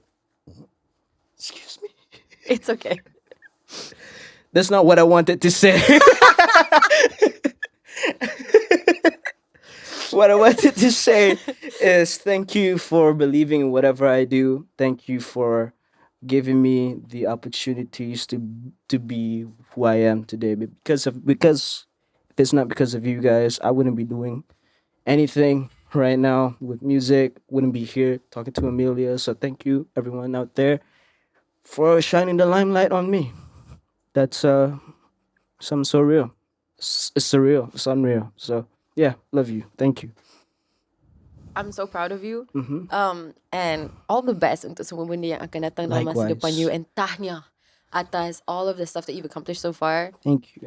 The perseverance and also all of the achievements yang you dah bagi tahu I tapi korang belum tahu lagi, korang nanti-nantikan lah dekat rumah. But congratulations because that is Thank you. major. Okay. Yeah. Okay. Yeah. I'm so nervous hearing all of that. Just like No. put it on work mode. Like yes, Tak, I rasa major. macam- We're gonna do it big. Yeah, no, it is major because Yeah. I think macam setiap kali macam seorang dari golongan kita, artis Yeah. Malaysia kan, dari whatever part of Malaysian entertainment industry, as soon as somebody does something or makes it or whatever, dia memberi ruang kepada the rest of us untuk firstly, kita rasa macam harapan baru. You know, we Yeah. feel refreshed about ourselves and our Yeah. careers and the opportunities yang ada Yeah. for us coming from Malaysia, which is a beautiful country, but it's a Southeast Asian country Yeah. and one of the smaller ones at that, One of the right? smaller ones, Unfortunately. yeah. So for us to access international opportunities, bukan selalu. It's one But in a million. Yeah, It's it is. crazy. So, yeah, so you've done it. Thank you. I'm grateful for Congratulations to that. you. Thank you so much. Yeah. Appreciate it. And I think like setiap kali one of us succeed, it just brings all of us up together. I think I agree with you on that.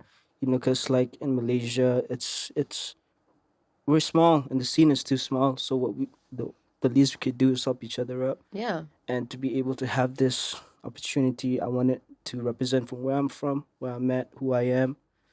This one's for y'all, Malaysia, for real. Crazy.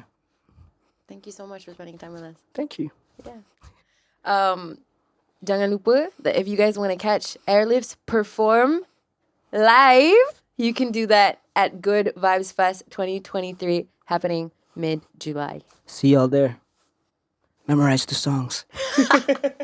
Okay, so gang, episod untuk hari ni sedikit lebih istimewa daripada yang biasa sebab kita ada dua guests. Hari ni bukan seorang saja. In the studio bersama saya, kita ada Wan Alman. Thank you so much for joining us. So Wan Alman is the Director of Entertainment of Future Sound Asia. So lebih kurang, awak lah orang yang macam bertanggungjawab atas segala good vibes yang dibawa ke Malaysia dari pertama sekali sampai ke sekarang. Lebih kurang lah. I mean, of course, it's all a team effort. So the whole team has worked very hard for the festival, and terima kasih for having me on here and thanks so much. No, thank you Yep. so much meluangkan masa bersama kami hari ni. And also I think ada something like Amy nak macam mengambil kesempatan untuk cakap. I think like in terms of our collaboration between Studio Sembang and Good Vibes Fest, for me personally, Amy rasa sangat-sangat excited. Sebab sebelum kita ada peluang untuk bekerjasama, sebelum ni Amy pun pernah pergi Good Vibes Fest. Oh, okay. And I thought it was awesome. I rasa macam dia platform yang membuka ruang untuk Malaysians tengok their favourite artists in person. So I guess pertama sekali, my question for you is, apa yang memberi you inspiration ataupun you and the team juga untuk mewujudkan Good Vibes Fest in the first place? So kita orang semua memang music fans dari dulu. So I think 10 tahun yang lepas, the festival landscape kat Malaysia memang berbeza sikit lah. I think masa tu banyak dance music festival. Festival yang macam ada live music, live bands, international bands tak berapa ada sangat. Kalau tak silap saya, time tu maybe ada Urbanscapes pun baru start buat international acts. And then selain dari tu, saya rasa tak ada. Dulu ada Sunburst Festival, tapi by the time kita start, Sunburst Festival pun dah tak ada. So kita orang memang minat festivals, like kita orang pergi music festivals around the world. Of course tipu lah saya cakap Coachella is like not one of our main inspirations, because it is. And then like I think one of our other favourite festivals is also Fuji Rock Festival in Japan. I think those two are like the main biggest inspirations untuk kita orang. And then kita orang we were just thinking like kita boleh buat benda yang sama dekat Malaysia, or at least try. Because kat masa tu kat Malaysia tak ada lagi festival yang macam ni, yang ada multiple international artists, live music. Masa tu banyak festival ada DJ punya festival tu memang banyak time tu. Tapi yang live music, international live musicnya tak banyak sangat. So kita orang try lah nak buat. And so far jadilah. So far successful gila. Dalam beberapa tahun je kita boleh nampak macam setiap tahun Good Vibes Fest makin berkembang dan hopefully akan datang lagi banyak exciting stuff from you guys, I think, dalam tahun-tahun yang akan datang. But apa yang you mention tadi pasal macam like different festivals yang ada yang mungkin korang drew inspiration from kan. What is the difference between Good Vibes Festival? And I rasa macam soalan ni mungkin akan bunyi dia macam quite basic sikit, tapi nak tanya juga kenapa dia penting untuk kita sebagai rakyat Malaysia ada festival kita yang tersendiri untuk membawa artis ni masuk for our audience yang berada dekat sini? So I think firstly it's mostly for the fans of all these artists. So masa kita mula-mula start dulu like tak banyak, sekarang memang banyak gila konsert lah kan, all these international artists. But when we first started tak banyak sangat konsert actually. And then like when we buat festival, so bila you pergi festival you boleh tengok banyak-banyak artis sekali. So you tak payah beli konsert untuk satu artis. Betul. So kita nak bawa artis-artis ni, artis-artis kegemaran the fans kat Malaysia. So dia boleh tengok sendirilah live. And then also samping tu nak juga elevate the local music scene. So kita ada juga line up artis-artis tempatan yang perform sekali dengan artis-artis international ni. And then they perform on a big stage. And then they can also like see like macam mana artis-artis international ni, macam mana diorang buat kerja, macam mana diorang buat persembahan diorang. Mungkin diorang boleh ambil pengajaran dari situ. And then at the same time hopefully we can expose like new and upcoming local artists to like a bigger audience. Which I think is very important sebab dia bukan saja membangkitkan apa yang kita expect daripada kita punya standard of concerts yang kita dapat tengok, tapi at the same time it inspires our local acts juga sebab diorang pun diberi peluang untuk perform atas pentas yang sama dengan mungkin idola-idola mereka kan. So I guess I nak tanya juga sebab tahun ni akan datang Good Vibes Festival. Korang dah dapatkan tiket ke belum? What are you expecting? What is the most exciting thing untuk korang yang akan datang for Good Vibes Fest? Apa yang kita sepatutnya paling utamakan dalam proses kita yang tak sabar ni? Okay, I think obviously the most important aspect for me is like the music, the acts. Itu tak payah cerita lah, memang I think memang obvious lah. Obvious lah. And then like one of the acts is also one of my personal favourites dari dulu, which is the Strokes. Oh my god, masa dapat confirm diorang for this festival, memang I macam betul ke ni? macam Itulah tak percaya pasal. lah. Listen, okay, bila I baca the line up for the first time, I was like, wait, jap. Serious lah. Sebab diorang macam, kalau tak silap, macam jarang nak tengok diorang perform first day. And second day datang Malaysia, tu memang lambat lagi. Yeah, So, itulah. I'm so happy they're coming. Yeah, so itu memang dah actually we were working on it dah beberapa tahun lah. So akhirnya jadi. So memang syukur lah. And then I think lagi satu benda yang kita orang memang excited nak tunjuk semua orang is, okay, this year kami pindah ke venue baru. Dulu kat Genting. So actually masa kat Genting pun the last Good Vibes Festival yang ni 2019 dekat Genting. Dah macam pack sangat. So banyak orang dah komen macam, banyak sangat orang lah pack. So we feel like memang kita dah outgrow the venue lah. So kita orang memang nak cari venue baru semua. And then of course pandemic happen. So pandemic happen and then kita orang macam, okay, like kira this one is the first Good Vibes Festival since the pandemic. So macam dia masa yang paling cun untuk macam like a new start lah. And then kita pindah kat venue baru. Venue ni memang lagi besar. Memang tak akan sesak lagi. Memang takkan ada isu lagi. Banyak space. And then kita orang akan transform this venue into memang lain daripada yang siapa-siapa pernah tengok lah. So banyak orang macam ingat, dekat Sepang International Circuit macam memang lain dari Genting. Yes, kita orang admit memang lain dari Genting. Tapi diorang macam risau lah, macam will the vibes be the same. So actually kita orang belanja banyak, a lot of the budget on trying to make the space, transforming the space into the good vibes that everyone knows and loves. Ada banyak benda baru, decoration, actually even like kita orang nak letak turf so the whole space so that lagi hijau and banyak benda lah yang saya pun tak boleh nak cakap sekarang sebab nak surprise, tapi band itu memang cun lah, tu boleh cakap. I think dia macam dia package kan. Dia pasal music, tapi normally bila orang pergi for Good Vibes Festival, I mean dari pengalaman saya sendiri yang sebagai seorang pendengar muzik ataupun like a fan yang pernah pergi Good Vibes sebelum ni, it's not just listening to music there, it's the whole experience, the vibe. It's the good vibes basically lah kan. So kena invest dari segi estetik dan segalanya. I cannot imagine. Semua orang nak pergi, semua nak Instagram. Kita orang faham, betul. So I think like this year memang banyak spots yang aesthetically pleasing. Pleasing. Yes. Okay, I nak kena KIV. Nak kena PM tepi semua pot IG yang akan ada dekat sana nanti. Okay. But I heard you say something quite interesting. And this is, I know mungkin you tak boleh share terlalu banyak pasal ni juga. Tapi you said you've been working on, contohnya lah The Strokes for years. Normally, bila you guys book headliners or artis yang datang, what is the average length of process? Sebab I fikir kan, dalam otak I yang tak pernah buat music festival sebelum ni kan. So, kalau you dah habis Good Vibes, contohnya you dah habis Good Vibes last year, you nak start planning for Good Vibes next year, baru you akan start fikir. Ni proses dia bertahun-tahun yang you dah start planning for, yang dalam 3 tahun you dah start planning sekarang ke? Macam mana? Memang it's actually an ongoing process lah.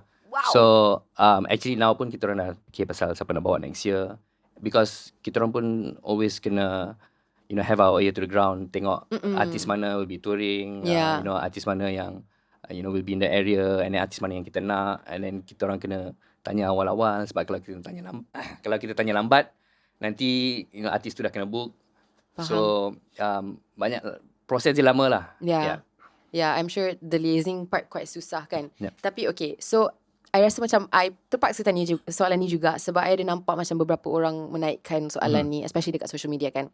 And ni soal harga tiket untuk Good Vibes Fest. Okay, so apabila Good Vibes makin berkembang, makin membawa artis dari luar, tiket pricing untuk tahun ni pun makin naik juga. Dan ada orang mempersoalkan situation tu dan tanya macam kenapa nak kena naikkan harga. So nak tanya you directly macam apa sebenarnya penjelasan dari segi the economics of like running a festival. Saya memang faham lah banyak orang cakap harga naik. Memang betul, harga dia memang tinggi berbanding dengan harga yang dulu. Tapi saya juga faham macam all these people mungkin tak tahulah apa yang berlaku di sebalik tabir kan. So firstly, in general memang harga barang semua dah naik lah. Inflation lah. Semua orang tahu lah since the pandemic semua. So harga nak produce the festival pun memang naik. And then secondly is the festival sekarang 3 hari. So lagi panjang. And then I think most importantly is the artist yang kita orang bawa is bigger. So kita orang nak elevate the festival. We want to bring, bigger and bigger artists. And semua orang pun minta like, macam Drake lah. All these are huge artists macam The Strokes semua. Artis besar, harga pun besar lah. Of course. Yeah, so that being said, kita orang still try macam, keep prices as low as we can. Walaupun tinggi, tapi like, kita try macam seserana yang boleh. Sebab, kami tahu memang tak boleh naik tinggi sangat. Tapi, memang kalau nak dibandingkan dengan misalnya sekarang konsert kan, untuk artis seorang lah, solo artis, harga tiket 200 lebih lah at least. Ya. Kalau macam Good Vibes, ada single day tiket 300 lebih. So you bayar lebih sikit je, tapi boleh tengok banyak artis. So I think the value for money, walaupun harga dia tinggi, tapi you dapat tengok like 40 plus artis, as opposed to you can go to a solo concert, you pay maybe 200-300, tapi you tengok seorang je lah artis. Yeah, I faham. And I rasa juga macam for some of the headliners yang korang akan bawa, yang bakal bawa dalam line up tahun ni kan, kita tak akan ada peluang dekat negara ni untuk tengok diorang perform dalam konsert sendiri anyways. So contohnya kalau kita peminat The Strokes kan, kalau kita nak tengok diorang punya konsert perform dekat Malaysia, The Strokes sahaja tu memang tak ada keperluan tu. So kita kena fikirkan, okay, kita nak kena terbang ke sini, lepas tu kita nak kena fikirkan accommodation dekat situ. Kalau kita totalkan the cost tu, actually kalau kita pergi tengok Good Vibes Fest dengan beberapa banyak artis yang ada dekat situ, actually I think you guys are doing a good job. Thanks. I mean, thank you. And actually, our festival ticket prices are still one of the lowest in the region lah kalau nak bandingkan. Memang not the lowest. And saya ada juga nampak ada orang buat perbandingan. Misalnya, pasal Good Vibes, harga macam ni, banyak ni artis. Tapi kalau saya bayar macam lebih sikit, pergi Coachella, ada banyak gila artis. So, I think that's not a fair comparison sebab nombor satu Coachella, dia punya orang yang datang, dia punya audience 125,000 orang satu hari. So itu dalam lebih dari 5 kali ganda Good Vibes. So dia economies of scale lah. Bila you ada, baru nak cakap EOS actually. Yeah, so you ada 120,000 orang and then dia bayar macam $2,000 orang. Memang dia ada banyak budget lah nak ambil all these artists. And then of course dekat US, artis yang pergi situ dia dah memang duduk kat US. So kat sini dia kena fly halfway around the world, tu semua tambah cost. Yeah, and then of course some people say, oh festival dekat tempat lain pun lebih kurang tapi harga lagi murah. Betul. Tapi juga I rasa juga macam it's not really fair sebab negara lain cost dia lain. So misalnya chicken nugget ni kan. Misal katalah kan, kalau kononnya dari KFC ke McDonald ke, kat Malaysia harga lain, dekat negara lain harga lain. Tapi benda sama kan. Ya, sebab cost nak buat dia lain. Ada banyak lagi dia punya supply chain punya cost, supplier cost, manpower cost, labor cost. So semua mungkin lain. And then banyak lagi faktor lah yang menyebabkan. So susah untuk like just compare one to one dengan negara lain. Sebab each country ada dia punya own set of challenges. I rasa macam I sebagai seorang Malaysian yang paling bangga untuk jadi Malaysian, saya sangat bangga yang kita ada our festival sendiri yang membuktikan yang we have access to international acts on this level right from the comfort of our homes. Kita tak payah pergi mana-mana pun. We don't have to catch a flight. It's here for us. So I think I'm pretty proud of that. So back to the positive. What are your expectations for Good Vibes 2023? I mean, hopefully, I hope everyone can come and see what we've done with the place and dapat. This is the biggest Good Vibes lah. 3 hari paling banyak artis paling besar. Actually, sebenarnya kalau nak cakap betul-betul, saya fikir pasal Good Vibes ni pun saya dah penat sebab banyak kerja. I'm already feeling tired about dah start planning 2023 punya Good Vibes from 3 years ago nampaknya. Tapi I think it's worth all the sweat and work that we put into it. I memang boleh jamin ini memang Good Vibes experience yang tak pernah orang alami lah. Dia memang experience yang baru. Banyak benda baru, semua benda lagi besar, banyak susah juga nak cakap sebab I tak nak spoilkan benda yang ada kat situ kan. awal-awal. So yeah, but yeah, I'm very excited and I think this will be Good Vibes punya new home for the foreseeable future. So harap-harap semua orang dapat tengok apa yang kami dapat buat dengan venue ni. Oh, I'm so excited. Once again, terima kasih sangat-sangat sebab meluangkan masa bersama kami. Dan untuk korang yang sedang menonton kat rumah, kita ada giveaway for a pair of Good Vibe tickets for Good Vibes 2023 yang akan datang. Untuk semua maklumat yang akan ada dekat bawah in our description. Wow, I feel like a real YouTuber now. So jangan lupa untuk check that out and also on our social medias and drop us a follow at Good Vibes Fest and also at Studio Sembang. Thank you so much again. Thank you so much for having Any us. last words for peminat-peminat Good Vibes kat luar sana? Siapa yang belum beli tiket ada lagi. So I'm really telling you, like, you really don't want to miss this. I'm also very excited for everyone to see the place and like everyone to experience Good Vibes punya 10 years anniversary. Dah 10 tahun. Dah 10 tahun. Yeah, dah 10 tahun. And I hope everyone pun is as proud as we are that is our local homegrown festival brand. This is also one of the reasons yang kami nak buat festival ni lah, so that we put Malaysia on the spot for like all these like international artists. Yeah. So diorang tahu, actually sekarang pun diorang tahu, okay, Good Vibes kat Malaysia. So this is like one of the stops. It's a destination untuk diorang perform juga. So kan? yes, so hopefully I can see everyone there. Yeah. Yes. And definitely make sure you guys pick up tickets kalau tak dapat masuk kita punya giveaway. And either way, we will both see you guys dekat Good Vibes Fest 2023 yang akan datang. Alright guys, thank you so much for watching Studio Sembang. We'll be back again next week with another Good Vibes content. Maybe kita ada artis international for next week sebagai guest kita. Tak tahu, korang kena nanti-nantikan. We'll see you guys at Good Vibes. We'll see you guys at Good Vibes Fest. Bye!